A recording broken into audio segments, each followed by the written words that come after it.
하고 있습니다. 오전에는 주로 이제 말씀으로 이제 전할 수 있는 내용, 그리고 오후에는 조금 어떤 자료가 필요한 내용들, 그런 내용으로 이제 구분을 해서 했고요. 지난주에는 두 번에 걸쳐서 이제 창조에 대해서 이야기를 했습니다. 오늘 오전에 이제 교회에 대한 내용들을 이제 했고요. 그 이 교회 내에서 이제 한 믿음으로 이제 가는 우리 침례 성도의 믿음, 그리고 좀 부가적으로 이제 헌금에 대한 내용들 같이 이제 나눠보려고 합니다. 뭐 교회마다 다른 믿음이 있고요. 그리고 그 혼자 이렇게 교회를 못 오시고 이제 믿으시는 분들 나름대로 이제 이유가 있습니다. 근데 여러분들이 아셔야 될 거는, 저도 그렇고요. 나를 모든 것을 100% 만족시킬 수 있는, 나와 모든 것이 다 같고 모든 어떤 생각과 철학이 다 같은 사람들끼리 모일 수 있는 교회는 없다는 것입니다. 그래서 기본적으로 우리가 큰 틀에서 구원과 이 교리에 대한 부분을, 이런 부분을 같이 가야 될 것은 분명히 있고요. 나머지 것들은 우리가 그 서로 사랑과 오래 참음과 겸손과 온유로 그런 것들을 가지 않으면 교회로 모이기가 어렵습니다. 그래서 이제 교회에 왔을 때는 나랑 다른 사람들이 있고 여러 가지 성향도 다른 사람이 있고 철학적인 것도 다른 것들이 있지만, 그런 것들은 내가 큰 차원에서 우리의 한 교리에 대한 믿음, 이거 외의 것들은 서로 좀 같이 이제 그 수용하고 오래 참고 감싸줄 수 있는 그런 것들로 이제 교회를 가시면 되겠고요. 그리고 특별히 오늘 말씀드린 내용은 우리가 한 교회로서 한 믿음으로서 가야 되는 이 부분에 대해서는 우리가 한 믿음으로 가자. 이거와 다른 교리를 갖고 있는 분들도 있을 수 있지만, 그분들이 믿는 것까지는 어떻게 할 수 없지만, 그것을 이 교회 내에서 다른 복음을 전하거나 다른 교리를 전하는 것들은 우리가 지향하고 갔으면 좋겠다라는 차원에서 오늘 이제 침례 성도의 믿음에 대한 내용들을 이야기를 하도록 하겠습니다. 보통 침례 성도의 믿음 하면은 를 믿는 침례 교도를 베프티스트라고 합니다. 그러니까 성도들 하면 베프티스트가 되겠죠. 그래서 BAPTISTS.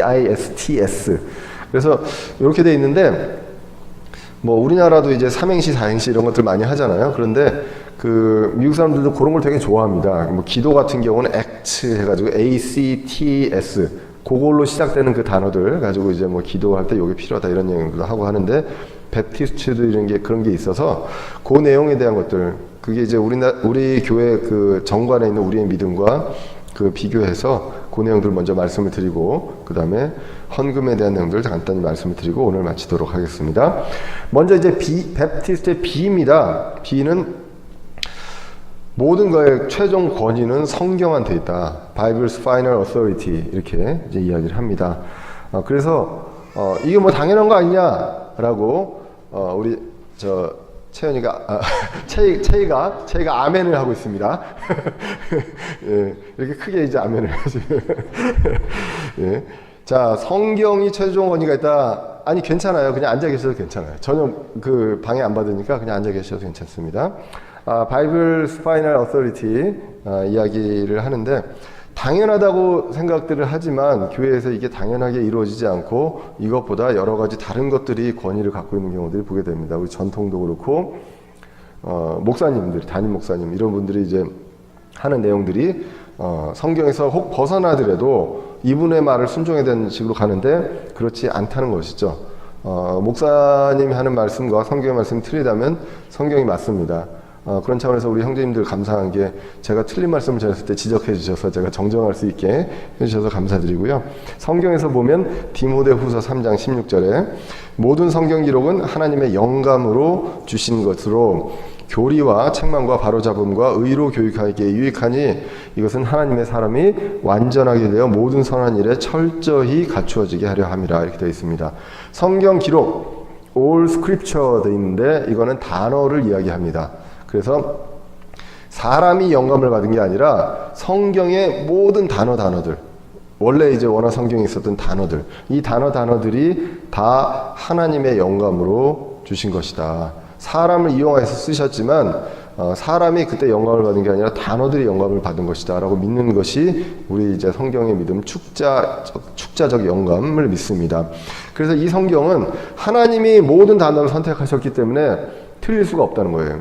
틀릴 수가 없고, 사람이 영감을 받았다고 해도 그걸 기록을 하는데 틀릴 수 있어요. 사람의 기억도 완전하지 않고, 그렇기 때문에. 그러나 그거를 마태나 요한이나 다 지나간 후에 성경을 기록했지 않습니까? 예수님에 대한 것들. 그렇지만 그것을 다 하나님께서 그 모든 단어를 영감으로 주셔서 기록한 것이다라고 믿습니다. 그렇기 때문에 완전하고 무오한 성경이기 때문에 이 성경을 가지고 교리도 하고요. 이게 개혁성경에서 이제 교훈으로 되어 있습니다. 교훈이 아니라 교리, 닥트린이라고 해서 교리이고요. 그 다음에 그 이후에 이제 교훈적인 것들, 뭐 책망과 바로잡음과 의로 교육하기에도 유익합니다. 교리에도 유익하고 교육하기에도 유익하고, 그리고 모든 선한 일입니다. 뭐 어떤 일부분이 아니라 모든 선한 일을 철저히 갖추어지게 하려 합니다. 무엇이요? 성경 기록이. 목사님 말씀이 아니라 성경 기록이 그렇습니다. 이 목회자들은 그 말씀을 여러분들이 잘 이해할 수 있도록 전하는 것들, 그게 이제 큰 역할이라고 아까 이제 말씀을 드렸습니다. 그래서 성경 무한 하나님의 말씀대로 따르면 되는 거고요. 성경에 근거하고 성경대로 믿고 운영되는 교회로 가면 됩니다. 뭐 초대교회는 그 당시 상황이 이랬기 때문에 이렇게 할 수밖에 없었고, 지금은 시대가 변했기 때문에 이렇게 해야 된다. 대부분의 경우 그렇지 않아도 됩니다. 초대교회도 굉장히 사람들이 많았거든요. 우리가 생각에 지금만 수천 명 교회가 있는 것 같지만 성경에서 보면 그렇지 않잖아요. 그렇기 때문에 그 말씀대로, 거기에 나와 있는 교회의 어떤 운영 방식대로 충분히 우리가 할 수 있다라는 믿음입니다. 성경대로. 그래서 교회는요, 입법하는 기관이 아니라 순종하는 기관이다라는 것입니다.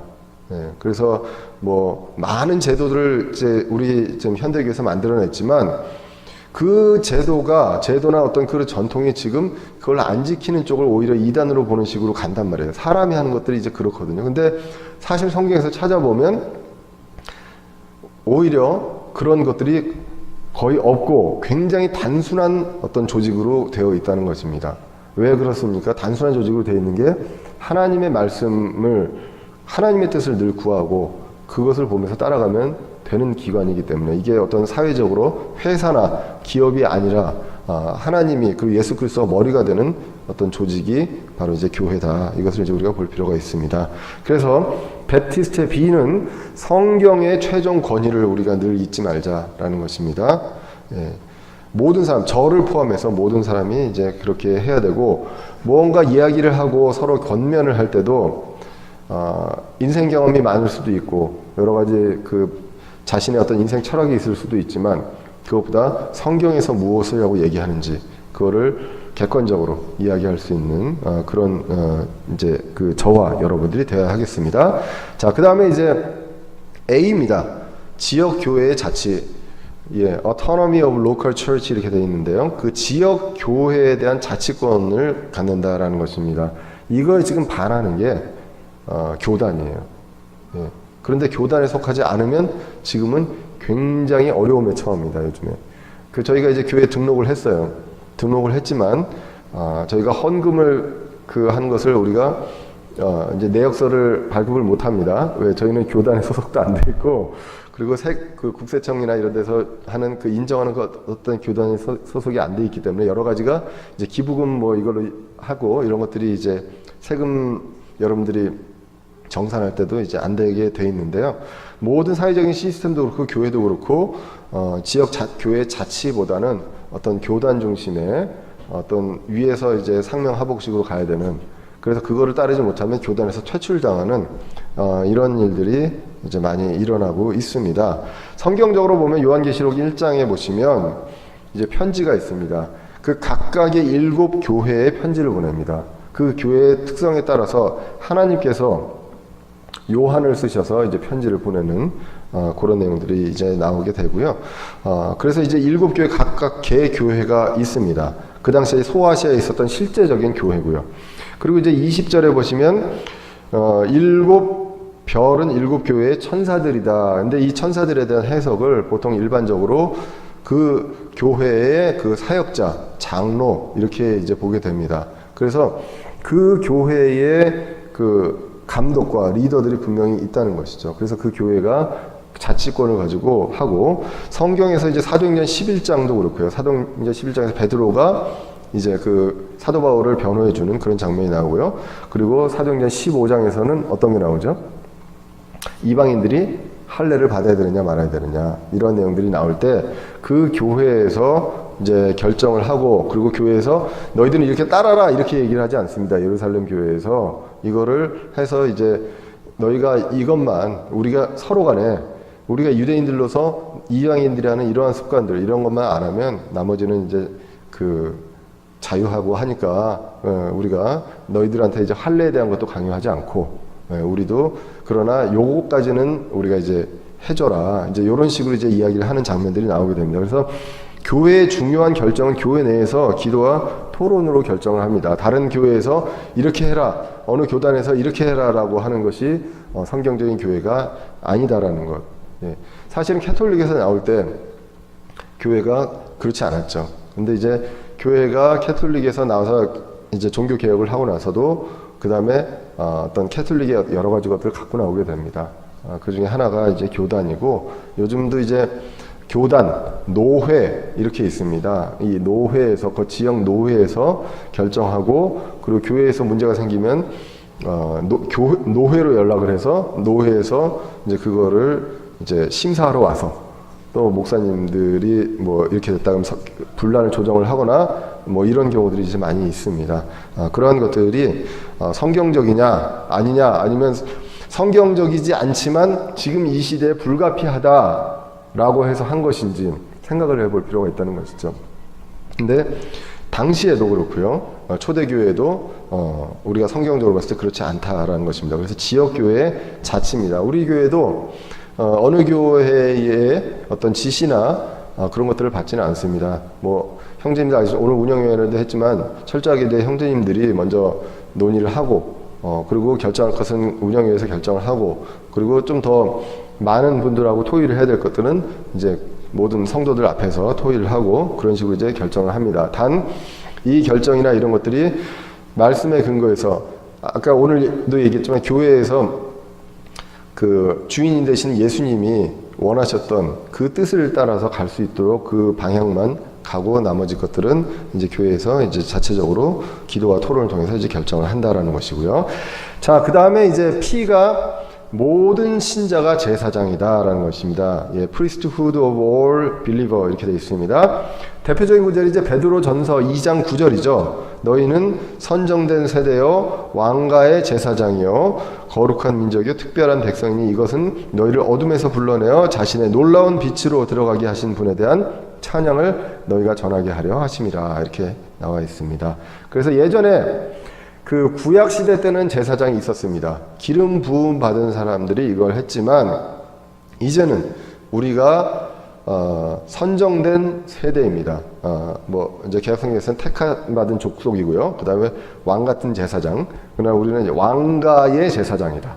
예, 왕의 가문의 제사장입니다. 예, 그것을 하나님께서 예수님을 통해서 허락하셨다. 그렇기 때문에 이제는 목사님이 제사장이 아니에요. 예. 그래서 그 제사장의 뭐 어떤 권위에 도전하거나 이러면 안 된다, 이런 것들은 없습니다. 예, 다 수평적인 관계라고 보시면 되고요.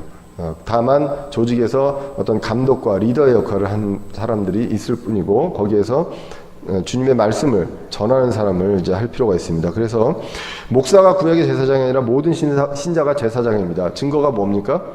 지성소에 우리가 지성소가 필요 없어요. 이제는 이제 그 지성소를 우리가 가로막고 있어, 하나님과 우리를 가로막고 있었던 것이 없어졌다는 것입니다. 휘장이 찢어졌습니다. 그래서 제사장만 할 수 있었던 것을 이제 우리도 할 수 있다는 게 증거로 보여주고 계신다라는 것입니다. 그래서 P는 모든 신자, 모든 성도가 제사장이다라는 것이고요. 그 다음에 이제 T가 나옵니다. T는 두 가지 규례, 예, 투 오디넌스에서 두 가지 규례, 침례와 주의 만찬을 이야기하게 됩니다.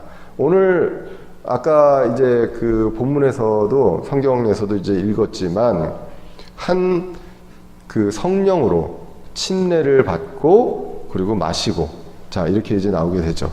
자 오늘도 본문에서 보시면 침례에 대해서 마태복음 28장에서 이제 제자들에게 이야기합니다. 침례를 주라 아버지와 아들과 성령의 이름으로 침례를 주고 가르치고 하는 내용들이 이제 나오게 되고요. 사도행전 8장에 보면 구원받은 사람들이 하는 게 이제 구원받은 사람들이 바로 또는 최대한 빠른 시간 내에 하는 것이 바로 침례였음을 보게 됩니다. 사도행전 8장 36절에 이제 이디오피아 내시가 나오게 되죠. 빌립이 이제 그 성경에 대해서 이디오피아 내시한테 이야기를 해주게 됩니다. 그래서 이디오피아 내시가 이 얘기를 듣자마자 침례를 받고 싶다고 합니다. 그럼 침례를 받을 때 뭐가 필요하느냐라고 할 때 37절이 나오게 되는데 뭐 여러분들 다 아시다시피 37절이 없음입니다. 다른 성경에서는. 예, 그래서 37절을 보시면 이게 없음이 될 수가 없습니다. 예, 없음이 되면 문장 전체가 말이 안 되는. 왜냐하면 내가 침례를 받고 싶다. 뭐가 필요하냐라고 물어보고 38절에는 내려가서 침례를 받습니다. 근데 37절에 보면 빌립이 이르되 만일 그대가 마음을 다하여 믿으면 받을 수 있느니라 하니 그가 응답하여 이르되 내시가 얘기합니다. 예수 그리스도께서 하나님의 아들이심을 내가 믿노라 이렇게 고백을 하고 그리고 침례를 받게 됩니다. 예. 유일하게 침례를 받기 전에 내가 뭘 해야 되는가에 대해서 나온 구절이 바로 사도행전 8장 37절인데 유일하게 사도행전 8장 37절이 유일하게는 아니지만 예, 이 중요한 구절이 없음으로 빠져 있다는 것, 예, 그것을 이제 보게 됩니다. 사실은 제가 흠정의 성경과 이 독립침례교에서 알게 된 계기가 바로 성경에서 없음이 왜 있냐, 이 없음에 대해서 얘기를 잘 못 듣다가 이제 이거에 대해서 들으면서 이제 제가 이제 이 믿음을 갖게 되었습니다. 자, 그 다음에 이제 나오는 것이 그 주의 만찬입니다. 주의 만찬. 뭐라고 말씀하시냐면 고린도전서 11장 23절에 내가 너희에게 전해준 것은 주께 받은 것이다. 사도 바울이 얘기합니다. 네, 주께 받은 것이다. 그래서 주께서 배반당하신 바로 그 밤에 빵을 집으사 해서 이제 주의 만찬에 대한 내용이 나오면서 26절에 보시면 너희가 이 빵을 먹고 이 잔을 마실 때마다 주의 죽으심을 그분께서 오실 때까지 보이게 됩니다. 그래서 주의 만찬을 언제까지요? 주님 다시 오실 때까지 우리는 주의 만찬을 하게 됩니다. 특별한 기간에 대한 내용들은 나오지 않습니다. 무슨 절기 때 해야 되느냐 이런 것들은 없고요. 그래서 우리 교회 그 성도들과 함께 이제 논의한 결과 매월 첫째 주에 주의 만찬을 하자라고 우리 교회에서 이제 결정을 한 거고요. 다른 교회도 꼭 그래야 된다 그런 건 없습니다. 예, 주의 만찬을 하는 게 중요하고 언제 하는지는 성경에 대해서 이제 그 특별히 뭐 정해놓은 게 아니기 때문에 교회에 이제 그 형편에 맞게 이제 하면 되고요. 자, 그 다음에 이제 I가 나옵니다. 베프티스트 할 때 I는 Individual Soul Liberty에서 개인 신앙 양심의 자유입니다. 자, 그래서 뭐 로마서에도 그렇고요. 여러 가지가 나오지만 개인 신앙 양심의 자유가 있어요. 내가 하나님을 믿을 자유도 있고 믿지 않을 자유도 있습니다. 예, 자유 의지가 있고요. 하나님께서 자유 의지를 주셨고요. 그리고 그거에 대한 책임은 따릅니다. 믿는 사람도 회개 보고를 받고 믿지 않는 사람들도 그거에 대해서 나중에 요한계시록을 보면 생명책이 있고 다른 책들이 있습니다. 그 책들을 가지고 심판을 받게 됩니다. 자, 만약에 모두 다 믿어야 돼, 이건 의무야 라고 하면 그 의무에 대해서는 내가 굳이 책임을 질 필요가 없습니다. 그걸 따르면. 근데 이게 사람들한테 자유를 주셨기 때문에 이 신앙 양심의 자유가 있기 때문에 이거에 대해서는 본인이 이제 책임을 져야 됩니다. 그러나 하나님께서는 디모데전서 2장 4절에서도 그렇고 베드로후서 3장 9절에서도 그렇고 모두 회개에 이르기를 원하십니다. 모두 구원받기를 원하시고요. 그것을 원하시지만 다 개인의 어떤 양심의 자유에 달려 있다는 것입니다. 그래서 우리가 미국 역사에서도 보면 그 미국 역사에서 다른 교단에 있는 교파의 교회들은 미국을 처음 세울 때 이제 그 크리스찬의 교회 국가로 하자. 예, 라는 얘기를 했을 때 유일하게 이제 반대를 했던 그런 쪽이 이제 침례교입니다. 예, 그거는 개인 신앙 양심의 자유다. 나라를 그런 식으로 세우고 국가 권력을 그렇게 할 것은 아니다라고 이제 이야기를 했다는 그런 역사가 있습니다. 자, 그 다음에 이제 S가 Save Church Membership입니다. 그래서 구원받은 성도들이 교회 회원이다. 아까 이제 오전에도 말씀드렸지만 교회 회원은 구원받은 사람들입니다. 사도행전, 고린도전서 이렇게 나와 있고요. 아까도 얘기했지만 고린도전서 12장 12절 몸은 하나이며 많은 지체가 있다. 이 지체가 바로 영어로 멤버입니다. 멤버. 우리가 얘기하는 그런 멤버이고요. 그리고 침례 받고, 그 성령 침례를 받고 이것을 고백하는 물 침례를 받았을 때 이제 이 사람들이 교회에 더해졌다. 이렇게 성경에서 이제 기록을 하고 있습니다. 지역 교회 회원은 하나님을 향한 회개와 그리스도를 향한 믿음을 고백하여 구원받은 성도들이 회원입니다. 그러면 이 회원 말고는 우리 교회 올 수가 없느냐? 그 얘기를 하는 건 아니고요. 교회의 멤버가 그렇다는 얘기고요. 믿지 않는 분들도 우리 교회에 와서 말씀을 듣습니다. 그리고 회원들이 이분들을 이제 그 바른 길로, 그 저를 포함해서 바른 길로 그리고 바른 복음으로 인도하는 그런 책임이 있습니다. 책임이 있으나 교회에서 무엇을 결정하고 토의를 할 때는 그 구원받은 성도들이 회원으로서 이제 그런 것들을 토의를 한다라는 그런 원칙이 우리 교회뿐만 아니라 베프티스트는 이제 이 S를 이제 그렇게 이야기를 하고 있습니다. 우리 교회 정관의 회원의 자격에 이렇게 되어 있습니다. 주 예수 그리스도를 개인의 구원자로 믿고 영접하여 진정으로 다시 태어난 사람으로 본 헌법의 계약을 이해하고 그대로 실행하려는 사람은 이렇게 해서 쭉 나오게 되고요. 자, 그래서 이 교회 정관에 보면 맨 앞에 뭐가 나와 있냐? 우리의 믿음이 나와 있습니다. 지금 우리가 얘기하고 있는 이런 믿음들이 나와 있고 이 믿음들에 동의하고 구원받은 그러한 성도들, 그런 성도들에 대해서 주 예수 그리스도를 믿는 성도의 경우 온몸이 물속에 완전히 잠기는 침례를 통해서 또 성경에 따라 동일한 믿음과 실행을 준수하는 다른 교회로부터 왔거나 그리고 신앙 간증을 했거나 다른 곳에서 침례를 받은 경우에 신앙 간증을 통해서 이분의 어떤 신앙에 대해서 우리가 우리와 같은 믿음인지 알 수 있거나 이럴 때 이제 그렇게 한다는 것을 이제 교회 정관에 두었습니다. 자, 그 다음에 이제 또 T가 나옵니다. T는 투가 제일 쉬운 것 같아요. 그래서 두 가지 규례와 두 직분에 대한 내용들을 이야기합니다. 침례교회는 아까도 말씀드렸지만 두 가지 직분입니다. 목사와 집사만 있습니다. 장로 이런 내용이 없고요.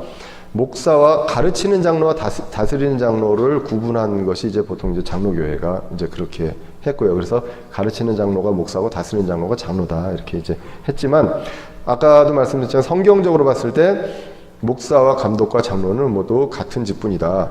그리고 집사가 있습니다. 모두 다 결혼한 남자가 하는 것이 성경에서 원칙입니다. 지금은 남녀 평등 시대이기 때문에 여자도 할 수 있다. 여자도 할 수 있습니다. 여자분들 중에서도 여성분들 중에도 말씀 잘 전할 수 있는 은사가 있는 분들이 분명히 있을 거라고 생각을 합니다. 하지만 성경은 그렇게 이야기를 하지 않고요. 모두 다 결혼한 남자가 이러한 사역들을 감당하게끔 성경이 이야기를 하고 있습니다. 남녀 평등이 지금만 남녀 평등이 아니라요. 성경은 예전부터 남녀 평등을 이야기했습니다. 예전 국가에서 남녀 평등이 안 이루어졌을 뿐이죠. 성경에서는 그렇지 않다라는 것이고요. 디모데전서 3장 1절에서 13절에 보시면 감독의 자격이 나옵니다. 디도서 1장에도 나오고요. 그렇게 해서 보시면 남자가 감독의 의무를 사모하면 선한 일을 사모한다는 이 말은 참된 말이다. 그러니까 우리가 목회자를 사모하시면 좋습니다. 여러분들 콜링을 받으셔야 되고요. 콜링을 받으셔야 되고 소명이 있어야 되지만 이러한 것들 말씀 전하는 이 사역을 사모하셔야 된다는 것. 그리고 3장 8절에도 보시면 이제 3장 1절부터 13절까지 그래서 이제 쭉 보면 감독에 대한 내용이 나옵니다. 잠시 한번 읽어볼까요? 디모데 전서입니다. 디모데 전서 3장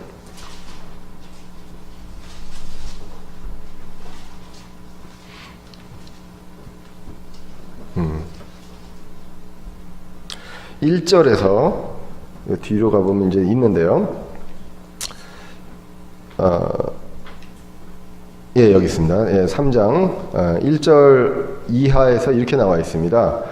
그러므로 감독은 반드시 책망받을 것이 없으며 한 아내의 남편이며 깨어있으며 맑은 정신을 가지고 있으며 행실이 바르며 손님 대접하기를 힘쓰며 가르치는 질행이 있으며 자기를 술에 내어주지 아니하며 구타하지 아니하며 더러운 이익을 탐내지 아니하며 오직 인내하며 말다툼하지 아니하며 탐욕을 부리지 아니하며 자기 집을 다스려서 자기 자녀들을 모든 위엄으로 복종시키는 자라야 할 것이며 그 다음에 이제 6절에 보시면 초신자는 아니되나니 이것은 그가 교만으로 높아져서 마귀의 정죄가 빠지지 아니하게 하려 함이라. 그러니까 결국은 무슨 얘기냐면 마귀의 정죄, 마귀가 유혹할 수 있는 그 타깃이 바로 이 감독자, 목회자가 이제 많이 된다는 것입니다. 거꾸로. 예, 그렇기 때문에 초신자는 안 된다는 내용들을 얘기하고 밖에 있는 자들로부터도 좋은 평판을 받아야 된다라는 것. 안에뿐만 아니라 밖에도 이제 뭐 많은 내용들을 이제 생각을 하게 됩니다. 자, 그래서 이러한 내용들을 판단할 때 목사는 결국 원칙적으로 교회 내에서 이 교회 내에서 계속해서 이제 목회자가 나오는 것이 성경적으로 바람직하다. 그리고 실제로도 이제 그 침례교회에서 많이들 그 교회 내에서 하지 외부에서 이렇게 청빙하는 경우가 그렇게 많지는 않습니다. 이런 것들 외부에서 뭐 지원서 뭐 이렇게 여러 가지 요즘 우리나라는 보면 그 대표 설교 테이프, 그죠? 그거 하나 하고, 그 다음에 이력서하고, 뭐 이런 것들을 많이 이제 보고, 청빙위원회가 이런 것들을 결정하고 이제 많이들 하게 됩니다. 근데 사실 그렇게 해도, 어려움을 토로하는 게 청빙위원회에서 이걸 뭘 보고 판단을 해야 되느냐 하는 내용들을 많이 합니다. 거기에 안 좋은 얘기 적어놓진 않잖아요, 다들. 예. 그렇기 때문에, 어렵고, 거기에서 이제 그러고 나서도 이제 여러 가지 문제들이 생기는 것을 이제 보게 됩니다. 성경에서는 디모데한테, 보내는 목회자인 디모데한테 보내는 편지에서 감독을 세울 때는 이렇게 해야 된다. 이런 내용들을 이야기를 하고 있습니다. 세습을 이야기하는 건 아닙니다. 자식들한테 세습하라는 건 아니고요. 다만 교회 내에서 우리 형제님들 중에 이제 목회자, 우리 교회를 이끌어 가시고 말씀을 전하시는 목회자들이 우리 교회 형제님들 중에 나오는 것이 원칙적으로 성경의 이제 원칙이다라는 것을 이제 말씀을 드리고자 합니다. 다시 앞으로 가서 그 다음에 이제 뭐가 있냐면 목사는 그렇고요. 3장 8절 이하에는 집사가 나옵니다. 집사들도 반드시 신중하며 한 입으로 두말하지 않고 자기를 많은 술에 내어주지 아니하며 더러운 이익을 탐내지 아니하며 이렇게 이제 나오게 되고요. 빌립보서 1장에 보시면 빌립보에 있는 사람들에게 이야기하면서 편지를 누구한테 보낸다고 합니까? 성도들과 감독들과 집사에게. 감독들과 뭐 장로들과 뭐 권사와 뭐 이렇게 나오는 것이 아니라 감독과 집사들에게 편지한다라는 내용들이 이제 나오는 것을 우리가 보게 됩니다. 그래서 집사의 자격은 디모데전서 3장 8절 이하에서 나오게 됩니다. 원칙적으로 교회 내에서 이제 하게 되고요. 그리고 결혼한 사람의 남자입니다. 그래서 3장 8절에 보시면 이와 같이 집사들도 반드시 신중하며 한 입으로 두말하지 아니하며 자기를 많은 술에 내어주지 아니하며 더러운 이익을 탐내지 아니하며 순수한 양심 속에 믿음의 신비를 간직한 자라야 할지니라. 믿음의 신비를 간직하고 있는 사람이 됩니다.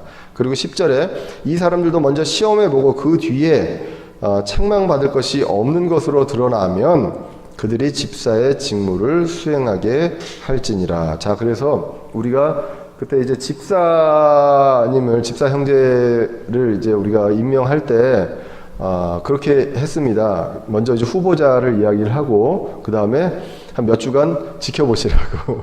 그래서 이런 것들이 이제 시험해보고 그런 것들이 없다고 하면 해야 되고요. 그러니까 감독, 목회자의 자격에서는 가정을 잘 다스리라고 하면서 아내에 대한 내용이 없어요. 그런데 집사에는 뭐라고 하냐면 아내들에 대한 내용이 나옵니다. 아내에 대해도 반드시 신중하고 헐뜯는 자가 되지 아니하며 맑은 정신. 그래서 집사는 아내의 역할도 있다. 집사의 아내의 역할도 분명히 있다라는 것입니다. 그러므로 청년들, 싱글들이나 여자가 집사를 하는 게 아니라 성경에서는 분명히 남자, 그리고 남자의 아내가 같이 이러한 역할을 감당한다고 성경에서 이제 나와 있고요. 집사들은 한 아내의 남편이 되어야 된다라고 분명히 나와 있습니다. 자, 디모데전서 3장 11절을 개역 개정판에 보면 아내들 대신에 그걸 여자들로 바뀌어져 있어요. 그러니까 여자들이기 때문에 이거 여자 집사가 되는구나 라가 되는 거예요. 근데 뭐 이거는 킹제임 성경뿐만 아니라 영어로 NIV 성경도 그러고 다 이건 다 wives로 되어 있습니다. 아내들로 되어 있어요. 그래서 아내가 분명하게 이제 맞습니다. 그래서 우리는 이 성경 원칙에 따라서 여자를 무시하는 게 아니라요, 여자의 능력을 무시하는 건 아닙니다. 목회자도 마찬가지고 집사도 마찬가지지만 하나님의 창조의 원칙과 그리고 어떤 조직을 가정을 이루었을 때도 리더를 남자로 세우신 것처럼 모든 것들에 있어서 이 조직에서 이것이 하나님의 원칙인 걸 어떡합니까? 저희들이 뭐 이것을 바꿀 수 있는 그런 권한이 이 땅에 어떤 사람에게도 있지 않다라는 것입니다. 그래서 저희 교회는, 그러니까 침례교회는 서리 집사, 안수 집사도 없습니다. 보통 이제 다른 장로교회나 이제 교회는 서리 집사, 안수 집사가 있어요. 그래서 왜 그러냐 하면 서리 집사는 지난번에 제가 한번 말씀드렸지만 그 목사님한테 직접 제가 들은 얘기인데, 제가 서리 집사가 되면서 하는 얘기인데, 서리 집사는 결혼한 남자를 부를 호칭이 별로 없다는 거예요. 우리나라에서. 우리나라는 뒤에 이름 뒤에 뭐가 붙어야 되잖아요. 항상 아무개 사장님 내지는 아무개 선생님 내지는 아무개 박사님 이렇게 붙어야 된단 말이에요. 근데 아무개 씨 하기도 되게 이상하고 그렇게 해서 거기다 이제 집사님을 붙여주는 거예요. 결혼하고 교회에 좀 출석을 하고 11조원금 하고 이런 분들에 대해서는 서리 집사로 해서 그 서리 집사까지를 모인 걸 재직회라고 해서 보통 이제 운영을 하게 됩니다. 그 다음에 이제 안수 집사는 좀 적은 인원으로 더 엄격하게 하는데, 교회 이 성경에서는 집사만 나와 있다라는 것입니다. 그래서 집사를 엄격하게 우리가 신중하게 할 필요가 있다라는 것입니다. 그래서 우리 교회는 지금 집사 형제님이 2분 계시고요. 임기를 3년으로 해서 작년에 이제 집사님으로 이제 임명을 했습니다. 원래 더 하려고 했는데 우리 교회는 이제 일반 교회랑 달리 집사 이렇게 하면은 하겠습니다라고 하시는 분들이 많을 것 같은데, 우리 교회는 사양들을 많이 하시더라고요. 그래서 원래 좀 더 하시려고 했는데 2분만 지금 이제 있고요. 그 필요에 따라서 집사에 대해서는 더 우리가 필요할 때 더 세우고 임명하고 하게 됩니다. 보통 이제 사도행전 6장에 나와 있는 내용들, 테이블 서버라고 하죠. 그 사도들이 말씀을 전할 때 말씀을 전하면서 구제까지 하려니까 너무 힘들어서 그것도 잘 안 되고, 왜냐면 인원이 늘어나서 이제 그리스 말을 하는 이런 쪽의 그 유대인들과 그 다음에 이제 히브리어를 하는 유대인들 간에 서로 트러블이 이제 생기는 거예요. 그래서 그런 것들을 우리가 이 말씀에 전념해야지 이런 것들은 안 되겠다라고 해서 7명을 이제 선출하게 되죠. 그래서 이 사람들이 집사가 아니냐. 그런데 집사란 말이 안 나와 있습니다. 거기에는. 다만 우리가 유추하기를 집사가 이제 이러한 역할들을 하지 않을까. 말씀 사역을 자가 말씀에 전념할 수 있도록 다른 여러 가지들을 해주는, 그래서 우리가 이제 집사에 대한 집사님들은 그런 역할들도 이제 하게 된다는 것을 얘기합니다. 그리고 이제 마지막으로 나오는 S가 바로 교회와 국가의 분리입니다. Separation of Church and State. 뭐 이거는 이제 제가 하는 말씀이 아니라 베프티스트 원래 이제 어느 웹사이트를 찾아도 다 이게 나옵니다. 자, 그래서 교회는요 국가 권력하고는 분리가 됩니다. 그래서 교회가 국가의 어떤 권력에 어디에 뭐 같이 해서 무엇을 한다거나 이런 것들은 아니라는 거예요. 관심사가 다릅니다. 교회에서의 관심사와 국가의 관심사가 다르다는 것입니다.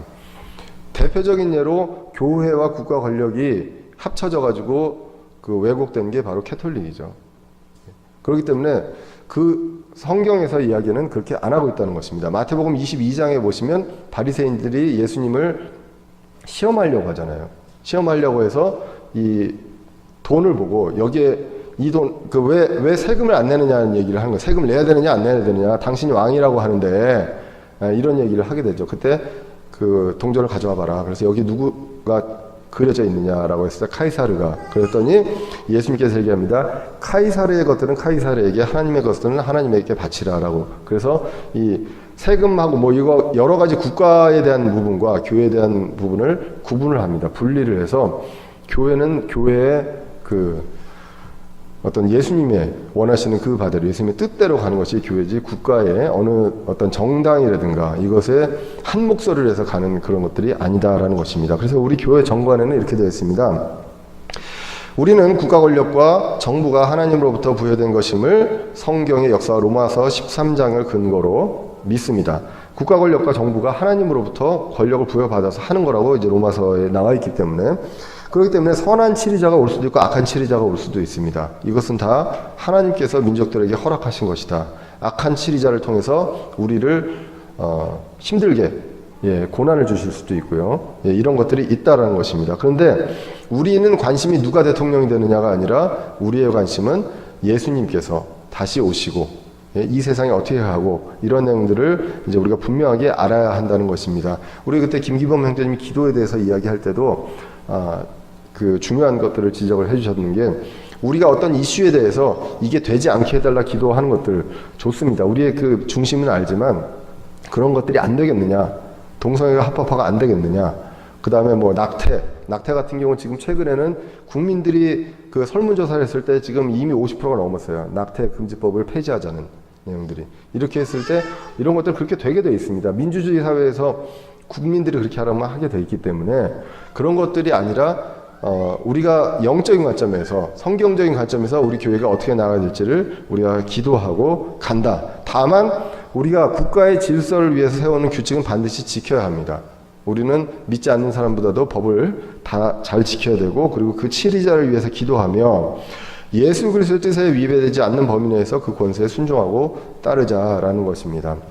그리고 이제 이렇게 분리가 되기 때문에 몇 번 이제 뭐 제가 이제 강조도 했고 형제님들도 많이 그걸 따라서 이제 협조해 주셔서, 우리 교회에서는 가급적이면 정치적인 얘기를 하지 않습니다.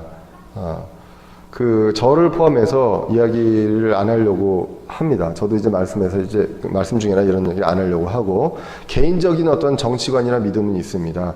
그렇지만 우리 교회에 있는 분들이 성경적인 진리를 어겨가면서 어떤 정당의 어떤 정책이나 이런 것들 찬성하는 사람은 없거든요.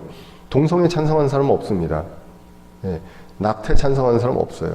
성경에서 원하는 진리지만 그것들이 이거와 지금 어떤 정당에서 하는 정책이 같느냐, 그렇지 않기 때문에 사람들마다 그 큰 믿음과 옳다는 것이 있기 때문에 그거는 서로 간의 이야기를 통해서, 대화를 통해서 되는 게 아니라 싸움만 되고, 또 교회가 그것 때문에 중요한 어떤 복음과 교리로 성장하는 것을 방해하기 때문에 우리는 그것들을 하지 말자. 올 초에 여러 가지 이제 우리나라에 격동이 있지 않았습니까? 그런데 형제님들, 우리 교회 성도님들이 정말 그런 부분에 있어서 잘 참아주시고 인내해 주셔서 우리는 이제 그런 부분에 대해서 그냥 잘 넘어갔던 것으로 이제 믿습니다. 어떤 정당을 믿건 저하고 뭐 다른 뭐 이런 걸 믿건 간에 하나님에 대한, 우리 성경에 대한 교리를 모두 다 믿는 분이라고 그런 믿음이 있습니다. 여러분들 다 그렇잖아요. 그러니까 그런 것들 외에는 좀 다르더라도 그런 것들은 우리가 중요한 것을 따라서 이제 갈 수 있는 그런 교회가 되었으면 좋겠다. 그래서 베프티스트가 이렇게 되어 있습니다. 시간이 좀 이제 돼서 이제 헌금에 대한 걸 간단하게 이제 말씀을 드리고자 합니다. 많이 이슈가 되는 것이 11조와 헌물입니다. 11조는요, 독립침례교회에서도 11조 명목으로 헌금을 드리는 교회들이 있습니다. 한국에만 있는 게 아니라 미국에도, 미국 독립침례교회도요, 킹제임스 성경을 믿는 교회도 11조 헌금해가지고 하기도 해요.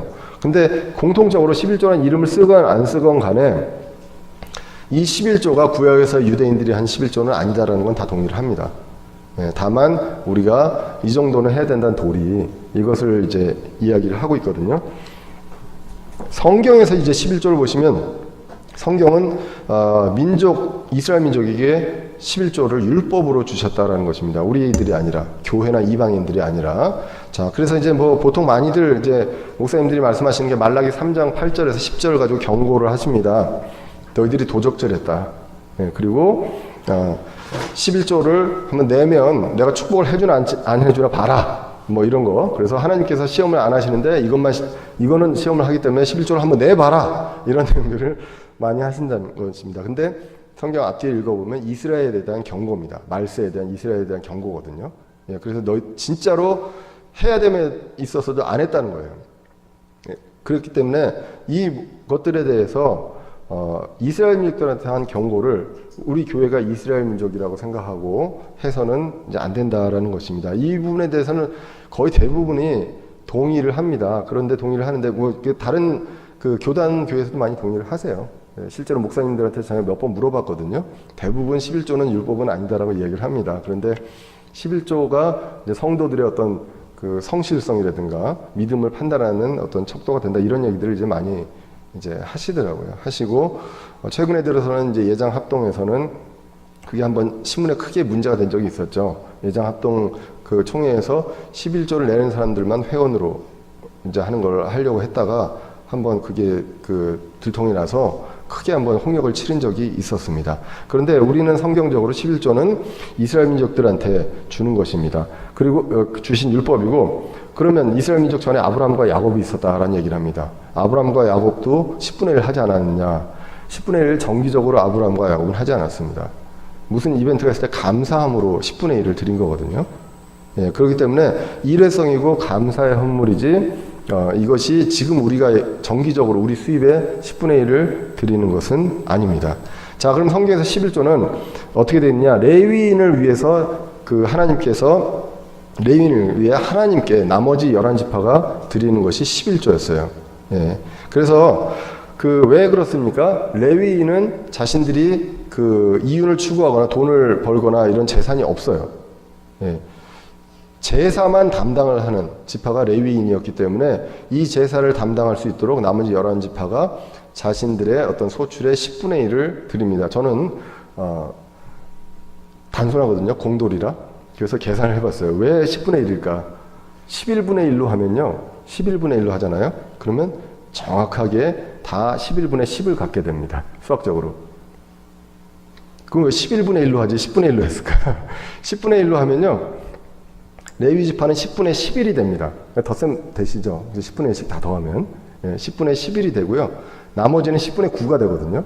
물론 이제 소득의 차이는 좀 있지만, 그런데 11분의 1로 하면 정확하게 다 11분의 10이 됩니다. 그럼 11분의 10으로 하지 왜 10분의 1로 했을까? 뭐 나중에 이제 제가 한 결론은 거기에서 또 레위인들은 10분의 1을 가지고 제사를 드리고요. 나머지는 이제 레위인들이 이제 먹고 사는 그런 데 이제 쓰거든요. 그러니까 레위인들이 좀 더 필요하지 않았을까라는 생각을 이제 하게 됩니다. 하여간 레위인을 위해서, 그래서 땅의 모든 11조 레위기에 나옵니다.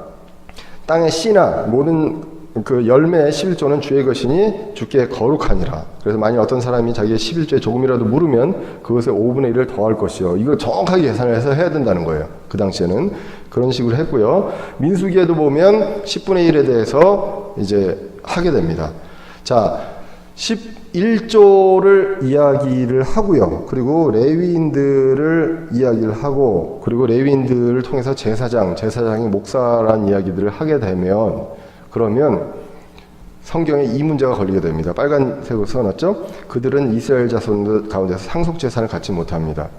그러면 만약에 제사장이잖아요. 제사장이면 상속 재산이 없어야 돼요.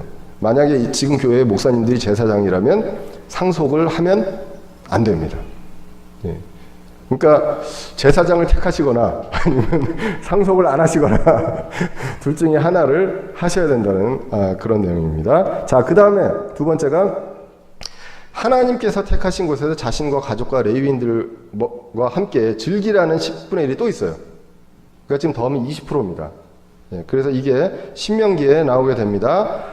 신명기 12장에도 나오고요. 14장에도 나오는데 곡식과 포도즙과 기름의 11조와 내 소떼와 양떼와 처음 난 것과 뭐 이렇게 쭉 나오면서 기뻐하되 스스로 조심하여 내가 땅에 사는 동안에 레위 사람을 저버리지 말지니라. 그래서 레위 사람과 함께 이것을 먹어라 라는 거예요. 감사함으로. 이건 감사함으로. 그러니까 아까 레위인들한테 주는 10분의 1하고는 다릅니다. 더군다나 14장, 신명기 14장에 보시면 뭐라고 기록을 되어 있냐면 이런 이슈도 많이 얘기하거든요. 11조가 왜 돈이냐, 돈이 아니지 않느냐라고 하면 그때는 돈이 없고 열매하고 이런 소출밖에 없어서 아니거든요. 그 당시에 돈이 있었습니다. 신명기에도 보면 돈으로 바꾸어서 돈을 싸서 손에 들고 가라는 거예요. 어디 장소로 가서 거기서 하고 거기에서 그 돈을 가지고 거기서 사서 먹고 즐겨라 라는 거예요. 근데 여기서 이제 그 위안이 되는 말씀이 있죠. 소나 양이나 포도즙과 뭘요? 독주까지. 독주까지는 그래도 그때 먹어도 된다라고 이야기를 해주신 거예요. 그래서 내 혼이 바라는 것이 있으면 무엇이든지 사고 거기서 먹어라. 기뻐할지니라. 이렇게 이야기를 하게 됩니다. 여기서도 강조합니다. 레위 사람은 저버리지 마라. 상속재산이 없는 사람들이다. 라는 내용들을 얘기합니다. 제사장이 되는. 자, 그 다음에 마지막으로 나오는 게 이제 3년에 한 번씩 가난한 사람을 위해서 해라. 3년에 한 번 10분의 1을 하는 거기 때문에 3년으로 따지면 10 나누기 3이니까 3.3인 거예요. 3.33. 3.33%의 11조가 있습니다. 자, 그래서 신명기 14장 28절에 보면 너는 3년이 끝날 때 바로 그 해에 거둔 내 소출의 모든 11조를 가져다가 내 성문 안에서 자축하여 라고 하면서 배부르게 먹어라. 그래서 레위 사람과 나그네와 아버지 없는 자와 과부가 와서 먹고 배부르게 할지니라. 이제 어려운 사람들, 이 어려운 사람들하고 같이 먹으면서 감사하고 기뻐해라 라는 것을 3년에 한 번씩 해라라는 것입니다. 그래서 3년째 되는 그 소출의 10분의 1이기 때문에 이거를 그 3년 전체로 봤을 때는 이제 한 3.3% 정도 되겠죠. 예, 그래서 이제 어떻게 됩니까? 제대로 11조를 하려면 23.3%를 하셔야 돼요. 여러분들 11조가 여러분들의 율법이라면 10분의 1만 하시는 분들은 거기다가 5분의 1을 더 더해서 해야 됩니다. 왜? 계산을 잘못하셨거든요. 23.3%를 해야 되는 게 11조라는 것입니다. 예, 그래서 이 부분에 대해서 하려면 제대로 하시고 아니면 성경적으로 이게 이스라엘 민족에 대한 것이다 라고 하면 우리가 교훈적으로 이제 받아들일 필요가 있습니다. 그래서 우리는 11조의 정신을 우리가 생각을 하는 것입니다. 그래서 10분의 1을 가지고서 하나님의 사역을 위해서 이것은 이제 지금의 교회에서도, 그러니까 지금 예전에 이제 레위 지파가 제사를 담당을 했고 이렇게 했지만 지금도 하나님께서 그 지역 교회에 주신 그 선물들 있잖아요. 목회자들이나 어떤 직분자들이 있습니다. 이 직분자들이 그걸 잘 사역을 담당할 수 있도록 이런 것들을 도와주는데 많은 일들이 사용이 되고, 실제로 그 초대교회에서도 예루살렘 교회를 도우기 위해서 많은 교회들이 모금을 해서 거기다 이제 전해주고 하는 것들이 이제 사도 바울을 통해서 이제 나오게 됩니다. 성경에서는 목회자가 두 가지 분류가 나옵니다. 전임 목회자도 나오고, 그 다음에 그 자비량, 이런 분들을 지난번에 영어로 제가 뭐라고 그런다고 그랬죠? 혹시 기억나세요? 텐트 메이커. 예. 왜냐하면 사도 바울이 천막을 만들었잖아요. 그래서 자비량 선교사를, 목회자를 이제 텐트 메이커라고 합니다. 저는 사실 이제 그거를 제 비전으로 삼았기 때문에 저는 이제 그 자비량으로 할 그 믿음으로 있습니다. 그것은 이제 인간의 생각이기 때문에 하나님께서 언제 뭐라고 하실지 모르겠지만 하나님께서 지금도 계속 허락하셨다고 믿습니다. 지금 제 어떤 포지션과 이런 것들을 계속 더 이제 업그레이드 해주셔가지고 지금 그거에 대해서 이제 전혀 문제가 없기 때문에 그렇게 하지만 꼭 이것만이 이제 올바른 방법이다, 성경적인 방법이다, 그렇지는 않다는 거죠. 성경은 두 가지를 다 이야기하고 있다는 것. 그렇기 때문에 11조가 교회에서 10분의 1이 어떤 여러분들의 헌금이 필요하다, 어떤 11조의 정신을 이제 보게 됩니다. 자, 11조의 정신의 가장 기본적인 건 뭐냐? 내 게 아니다. 하나님께서 주신 것이 다 하나님의 것이다. 그렇기 때문에 하나님의 것 중에 일부를 내가 하나님께 드린다라는 개념이라는 것입니다. 그래서 이제 우리의 자세는 즐거움으로, 우리가 고린도후서 9장 7절 이하를 이제 많이 이야기하게 됩니다. 그래서 고린도후서에 보시면 성도들을 섬기는 일에 관해서는 쓸 필요가 없다면서 고린도후서 9장에서 쭉 이제 사도 바울이 그 내용들을 이야기를 하세요. 이야기를 하고 선물들에 대해서 후하게 준비해라, 그런 내용들을 이야기하고, 인색하게 거두지 마라 라는 것, 풍성하게 뿌린 자를 또 풍성하게 거두리라 라는 그런 말씀이 9장 6절에 나와 있고, 7절에 보시면 저마다 자기 마음대로 정한 대로 낼 것이요 마지 못하내거나 억지로 하지 말지니 하나님은 즐거이 내는 자를 사랑하시느니라. 이것을 통해서 어떻게 합니까? 하나님께서 능히 모든 은혜를 너에게 넘치게 하시나니 이것은 너희가 항상 모든 일에 모든 것이 넉넉하여 모든 선한 일을 풍성하게 하려 함이다 라는 것입니다. 교회가 이러한 일을 감당하잖아요. 이 교회가 이러한 일을 감당하기 위해서 풍성하게끔 하는 것들을 이제 이 헌금을 통해서 하신다라는 것입니다. 그래서 이러한 즐거움으로 해야 되고요. 두 번째가 재물의 소유권을 인정을 해야 한다는 것입니다. 욥기 1장 21절에 이제 이야기하죠. 욥이 모든 것들을 다 이제 주신 분도 주시다라는 것입니다. 그렇기 때문에 주님만을 찬양한다, 그런 내용들을 이야기를 하고요. 헌물은요, 그리스도인의 도리, 그리고 나의 어떤 그 모든 것의 어떤 삶의 주제권에 대한 고백이다라는 것입니다. 11조만 그렇고 나머지 헌금은 안 그러느냐? 그렇지 않고 헌물 자체가 그런 것이다라는, 그것을 이제 우리가 볼 필요가 있다는 것입니다. 그래서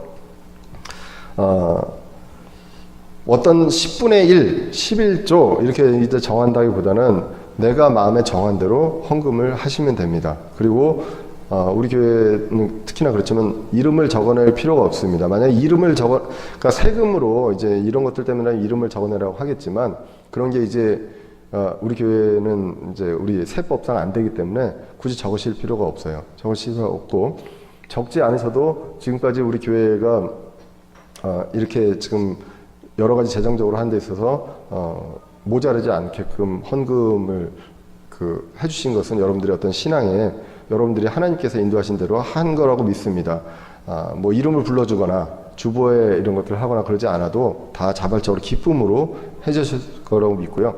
그것이 이제 어떤 그리스도인들의 도리고, 그리고 건물이나 사람한테 주는 것이 아니라는 것이에요. 예. 그 뭐 목회자의 월급을 위해서 주거나 뭐 교회 뭘 위해서 주거나 이런 것이 아니라, 일단 헌금을 하면 이것은 하나님께 드린 것이고 하나님의 것이다 라고 우리가 생각을 할 필요가 있습니다. 네, 그래서 헌금을 지출할 때도 그러고 우리가 이제 많이 이제 조심을 해야 되고 생각을 해볼 필요가 있고요. 그리고 어느 정도가 적정한지, 우리가 어떤 11조의 교훈으로 봤을 때는 최소한 10분의 1 정도가 하는 것이 우리 크리스찬들의 도리가 아닌가. 왜냐하면 아브라함과 야곱도 이제 그랬었고요. 그렇긴 하지만 우리가 이것을 율법으로 하지는 않습니다. 왜? 성경에서 율법이라고, 신약교에서 율법이라고 하지 않았기 때문에 사정에 맞게 할 필요가 있고, 거기서 더 나아가서 저희 교회에 뭐 저뿐만 아니라 형제님들도 다 동의하신 내용인데, 빚내서 헌금하지 말자. 하나님께서 주신 만큼 그 주신 그거에서 하나님께 다시, 이거 주신 것을 하나님께서 주셨다, 하나님께서 나한테 내가 대출 받으라고 은행에다 돈을 주신 건 아니잖아요. 그렇기 때문에 우리는 그런 차원에서 빚내서 하지 말고 하나님께서 주신 것에서 감사해서 적은 양이건 많은 양이건 상관없이 이제 헌금을 하면 되고요. 헌금 시간 뭐 따로 하지는 않습니다. 그런데 이것도 이제 우리 교회에서 이제 한 거고요. 독립침례교회 같은 경우도 헌금을 이렇게 이제 돌아가면서 이렇게 주머니라든가 접시에 받는 경우도 있어요. 특히나 이제 미국 같은 경우는 이렇게 주머니가 아니라 이런 접시예요. 접시를 가지고 이렇게 나눠줍니다. 그러면 다 보여요, 이렇게 봉투가. 그리고 현금을 봉투에 안 넣고 현금을 내는 사람들도 다 보이거든요. 예. 근데 굉장히 우리 정서에 안 맞잖아요. 그죠? 예, 그런 교회도 있고 안 그런 교회도 있기 때문에 그것 자체도, 이 헌금에 대한 방식도 교회의 어떤 형편에 맞게 하는 것입니다. 그래서 우리는 왜 헌금 시간이 없느냐, 헌금 시간이 없는 게 맞다, 이렇게 이야기할 것은 아니라는 것입니다. 우리만 옳고 나머지는 틀리다, 이런 것들도 아니고요. 필요에 맞게 이제 하는 것이기 때문에 이 부분에 대해서는 우리가 하나님께서 우리에게 주신 이 모든 것들을 감사하고, 이만큼을 나한테 주셨구나. 이만큼이 부족할 수도 있고 또 풍족할 수도 있지만, 여기에 대해서 하나님께서 허락하시고 나한테 주신 것을 하나님의 어떤 이 모든 것이 하나님의 것이라는 것을 우리가 믿고 고백하는 마음으로 헌금을 하시면 되겠습니다. 그래서 우리는 오직 하나님의 왕국과 그분의 의를 구합니다. 이 교회를 통해서 할 수 있는 것들은 그런 것들이고, 물론 가난한 사람들을 구제하고 도와주고 하는 것들도 의미 있는 일이지만, 아까 우리 오전에도 얘기했지만 교회에 대한 가장 큰 뜻은 교회 내에 있는 회원들을 양육하는 것이 가장 큰 목적입니다. 네. 그 다음에 불신자들에게 전하는 것들이 있는 것이고요. 만약에 그 다른 복음을 전하라고 하면 내가 그냥 구원받은 사람들이 가서 어디 가서 전하면 됩니다. 다. 그렇지만 교회로 모여서 하는 것은 하나님께서 그 일을 통해서 이 교회의 구성원들을 그리스도의 장성한 분량으로 크게 하는 그런 것들이 있기 때문에 우리가 설교도 구원의 설교뿐만 아니라 성화에 대한 설교도 이제 해서 우리가 어떻게 자라가야 되는지에 대한 내용들을 하게 되고요. 그것에 필요한 모든 재정적인 것들을 헌금으로 이제 하게 됩니다. 되도록이면 우리가 빚내서 헌금도 안 하고 우리가 건물을 할 때도 아직까지는 형제님들도 그렇고 저도 그렇고 다 그렇게 합니다. 빚내서 융자 받아서 건물 짓지 말자라는 거를 원칙으로 하고 있습니다. 조금 어렵더라도 조금 부족하고 공간이 부족하더라도 우리가 하나님이 허락하신 그 내에서 하자라는 것을 우리 교회 내에서 원칙으로 삼아서 이제 하고 있습니다. 이 한 믿음으로 갔으면 좋겠고요. 여러 가지 뭐 다른 교회는 어떻게 하고 뭐 그럴 수 있지만 다른 교회에서 좋아하는 점들을 그러니까 좋은 점들을 와서 같이 토의해서 우리 교회에 이것이 맞는지 우리 형제님들과 우리 지체들이 같이 회의해서 하나님의 뜻은 어떨까를 생각을 해서 결정할 수 있는 그런 것들이 이제 우리 교회의 믿음이다. 그것들을 이제 생각해 주시면 그리고 이것에 대해서 동의하시면 나중에 이제 그 모든 그 설교 우리의 믿음에 대한 것들을 다 끝나고 나서 서명을 할 겁니다.